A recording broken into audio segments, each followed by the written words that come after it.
Hello everyone, welcome back to the channel. In this video, I'll show you how to fix the clock watchdog timeout error in Windows 11.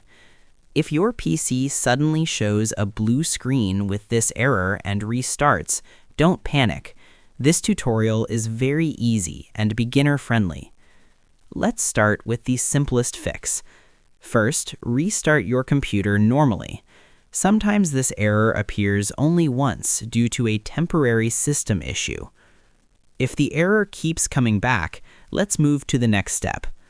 Turn your computer completely off. Now, disconnect all external devices like USB drives, printers, external hard disks, or controllers. Keep only the keyboard, mouse, and monitor connected. Turn your computer back on and check if Windows loads properly. If the problem is still there, let's continue. On the sign-in screen, click on the power icon.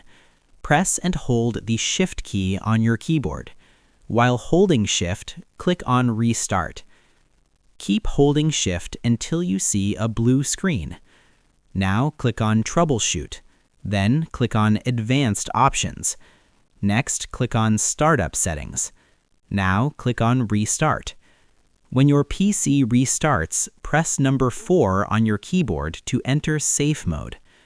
Once Windows starts in Safe Mode, open Settings. Click on Windows Update. Now click on Check for Updates. Install all available updates. These updates often fix CPU and system errors that cause this blue screen. After updating, restart your computer normally. If the error still appears, let's try another easy fix. Right-click on the Start button and open Device Manager.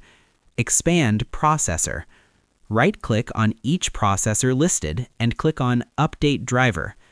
Choose Search Automatically for drivers. Now restart your PC again. If you are still facing the clock watchdog timeout error, here's one final thing to check. Make sure your PC is not overheating. Place it on a flat surface with good airflow. Avoid blocking air vents, especially on laptops.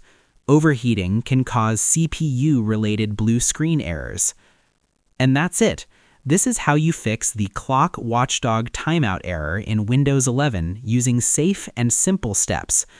If this video helped you, please like, share, and subscribe to the channel for more easy Windows 11 tutorials.